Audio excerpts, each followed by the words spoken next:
Assalamualaikum biology students of second year. I hope all of you are doing very well. Welcome to lecture number 4 of our chapter support and movement, and in today's lecture we'll be learning about paratonic movements, which is a continuation of our previous topic, and we'll learn the effects of growth substances on movements. तो autonomic movements का हमें सारा पता चल गया. Now let's talk about paratonic movements, और इसको हमने लेक्चर के बिगिनिंग में डिफ़ाइन ऐसे किया था कि ये वो मूवमेंट्स होती हैं जो एक्सटर्नल स्टिमुलस के रिस्पॉन्स में प्लांट्स शो करते हैं. इनकी भी हमारे पास दो टाइप्स हैं. पैराटोनिक मूवमेंट जो है वो हमें दो टाइप्स में नज़र आती हैं. एक वो मूवमेंट्स हैं जिनको हम नाम देते हैं ट्रॉपिक मूवमेंट्स, और इनकी दूसरी टाइप हमारे पास है नेस्टिक मूवमेंट्स.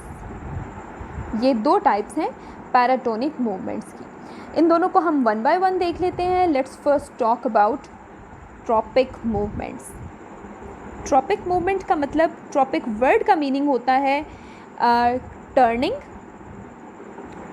तो इस केस में ट्रॉपिक मूवमेंट में बेसिकली हमें प्लांट्स के डिफरेंट पार्ट्स एक सर्टेन कंडीशन में मूव होते हुए नज़र आएंगे due to an external stimulus. अब वो एक्सटर्नल स्टिमुलस की बेसिस पे हमारे पास ट्रॉपिक मूवमेंट्स की डिफरेंट फॉर्म्स आ जाती हैं. जैसे कि एक फॉर्म है ट्रॉपिक मूवमेंट्स की फोटोट्रॉपिज्म. इस केस में I think you have guessed what the stimulus will be. Phototropism के केस में लाइट के रिस्पॉन्स में मूवमेंट शो होगी प्लांट्स में, लेकिन लाइट कौन सी होगी? जो हमें एक्सटर्नली प्लांट्स तक पहुंच रही है.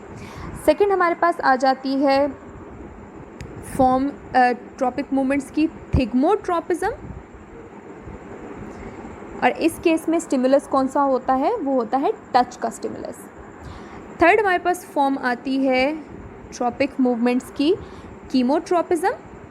Once again name is indicating कि इसमें कौन सा स्टिमुलस है. Fourth one is hydrotropism. Once again self explanatory है. एंड फिफ्थ वन हमारे पास है जियोट्रॉपिज्म. सो ये हमारे पास 4 फॉर्म्स हैं ट्रॉपिक मूवमेंट्स की. इनको हम वन बाय वन देखते हैं. तो फोटोट्रॉपिज्म के केस में हमारे पास स्टिमुलस है लाइट का. लाइट के रिस्पॉन्स में, एक्सटर्नल लाइट के रिस्पॉन्स में प्लांट्स जिस तरह की मूवमेंट हमें शो करते हैं उसको हम नाम देते हैं फोटोट्रॉपिज्म का.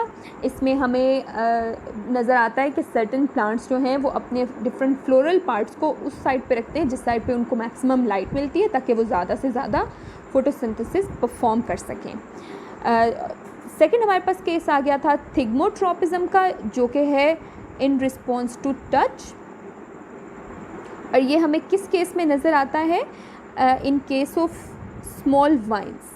सो छोटी वाइन्स या बेलें जो हैं वो जब किसी सरफेस को जाके अटैच होती हैं, किसी सरफेस के साथ कांटेक्ट करती हैं, तो वो उस सरफेस की डायरेक्शन में फिर मूवमेंट स्टार्ट कर देती हैं. जैसे अगर ये एक ट्री है और यहाँ पर एक वाइन पहुँची है, जैसे ही उस वाइन का कांटेक्ट इस ट्री के साथ होगा तो वो वाइन ऑटोमेटिकली इसके ऊपर कवर करना शुरू कर देगी, इसके ऊपर ट्रैवल करना शुरू कर देगी.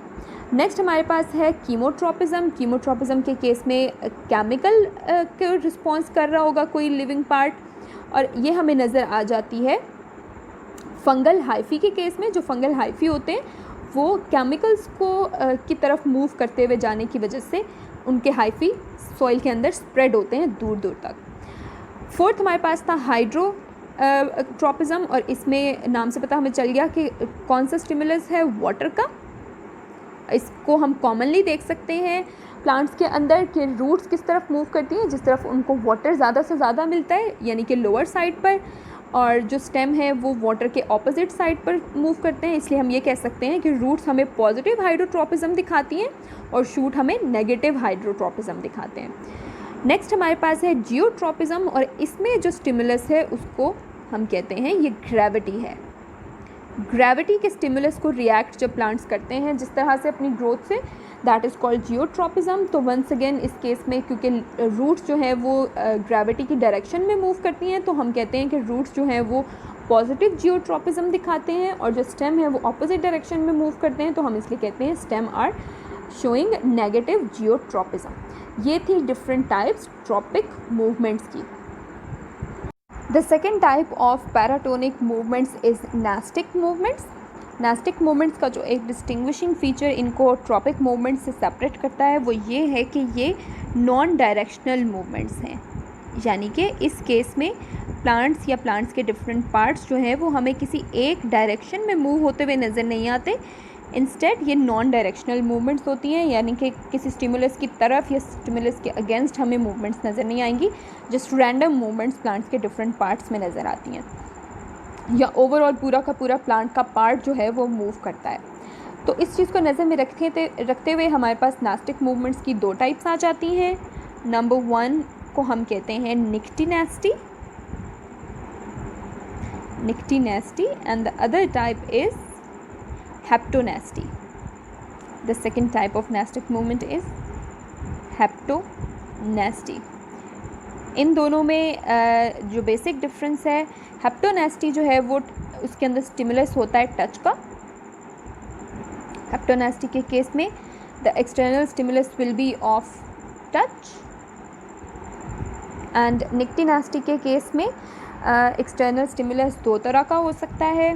वो लाइट भी हो सकता है, लाइट का स्टिमुलस भी हो सकता है, और वो टेम्परेचर का स्टिमुलस भी हो सकता है। और इसी बेसिस पे हम उनको नेम्स देते हैं। जो लाइट का स्टिमुलस होता है उसको हम नाम देते हैं फोटोनेस्टी, और जो दूसरी तरफ हमारे पास टेम्परेचर का स्टिमुलस होता है उसको हम नाम देते हैं थर्मोनेस्टी।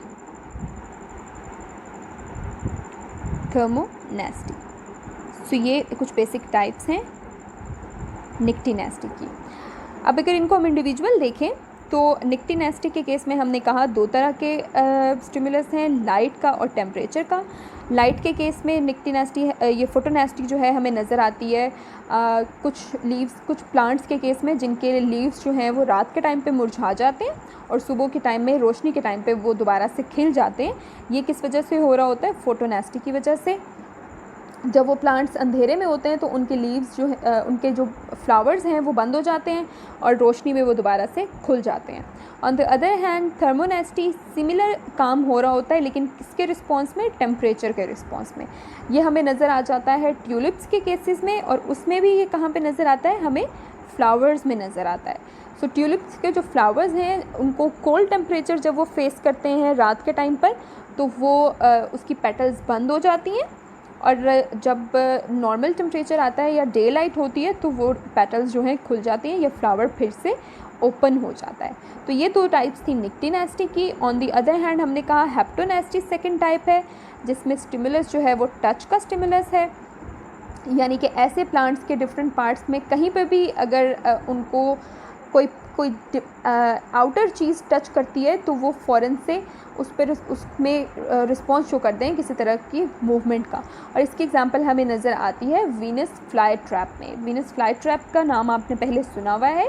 ये इंसेक्टिवोरस प्लांट्स होते हैं, और वो क्या करते हैं कि जैसे ही कोई इंसेक्ट उन प्लांट्स के ओपन जो माउथ लाइक पार्ट्स हैं उनके करीब आता है या उनके किसी भी कॉर्नर को टच करता है तो वो फ़ौरन से जो माउथ लाइक स्ट्रक्चर है वो बंद हो जाता है और वो इंसेक्ट को ट्रैप कर लेते हैं अपने अंदर।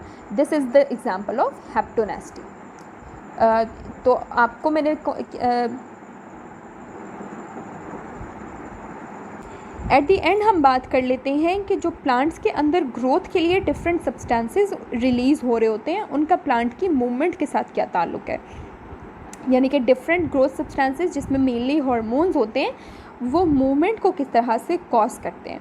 इसके लिए हम कुछ एग्जांपल्स देख लेते हैं। सबसे पहले हमारे पास एग्जांपल आती है ऑक्सिन की। ऑक्सिन के बारे में हमें पता है this is a growth hormone which is indole acetic acid, और ये मूवमेंट किस तरह से कॉज करता है? बाय अनईक्वल डिस्ट्रीब्यूशन, यानी कि auxin stem, for example this is a stem, तो इसके डिफरेंट रीजन में ऑक्सिन की डिफरेंट कंसंट्रेशन या डिस्ट्रीब्यूशन की वजह से ये स्टेम बेंड हो सकता है।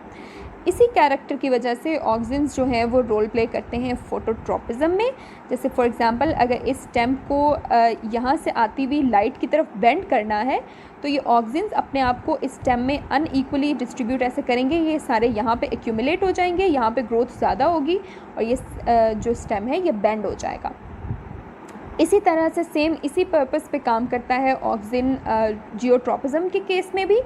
जियोट्रोपिज्म के केस में क्या होता है कि जो ऑक्सिन है वो रूट्स के अंदर मूवमेंट ग्रोथ को स्टॉप कर देता है और स्टेम के अंदर ग्रोथ को कंटिन्यू करता है। इससे क्या होता है, अगर ये एक पार्ट था प्लांट का, इसमें इतना पार्ट जो है वो रूट का है और ऊपर का पार्ट स्टेम का है, तो अगर रूट वाले पार्ट में ग्रोथ नहीं होगी सेल्स की, तो ये ऑटोमेटिकली ग्रेविटी की तरफ खींचे जाएंगे और ये पॉजिटिव जियोट्रोपिज्म हमें दिखा देंगे। On the other hand stem वाले केस में जब सारे यहाँ पे ऑक्सिन इकट्ठे होंगे और यहाँ पे सेल की डिवीजन को कैरी आउट करेंगे, तो ये स्टेम ऊपर की तरफ ग्रो होना शुरू हो जाएगा और इस तरह से हमें नज़र आ जाती है नेगेटिव जियोट्रोपिज्म इन स्टेम। इसके अलावा कुछ और हार्मोन्स जो हैं वो भी हमें काम करते हुए नज़र आते हैं मूवमेंट का, जिसमें हमारे पास है नेस्टिक मूवमेंट्स। और ये किसकी वजह से कॉज होती हैं? नेस्टिक मूवमेंट्स के बारे में हमने अभी पढ़ लिया है। इनके पीछे जो कॉज है वो है कुछ इनहिबिटर्स और कुछ ग्रोथ स्टिमुलेटर्स, ये मिलकर नेस्टिक मूवमेंट्स को अलाउ करते हैं। इनहिबिटर्स में हमारे पास एब्सिसिन है और स्टिमुलेटर में हमारे पास जिब्रेलिन की एग्जांपल दी गई है। ये दोनों एक साथ मिलकर काम करेंगे तो प्लांट नेस्टिक मूवमेंट्स शो कर सकते हैं। इसी तरह से एपिनेस्टी जो मूवमेंट है वो ऑक्सिन्स की वजह से नज़र आती है और हाइपोनेस्टी जो मूवमेंट है वो जिब्रेलिन्स की वजह से नज़र आती है। एपिनेस्टी मतलब अपर सरफेस की ग्रोथ और हाइपोनेस्टी मतलब लोअर सरफेस की ग्रोथ। ये किन किन हार्मोन्स की वजह से होती है ये हमने पढ़ लिया। इन सब को आप अच्छे से MCQ के लिए भी और शॉर्ट क्वेश्चन के लिए भी मार्क कर लें कि कौन से हार्मोन्स कहाँ पर काम कर रहे हैं। Right here you can see that I have accumulated some important questions from your topic. All of these are short questions and some of these have been asked in previous papers as well, so you must attempt them very carefully. I suggest that you go through your lecture once or twice and then try to attempt them and make small notes of these answers for yourself, and inshallah I will see you in the next lecture. Allah Hafiz.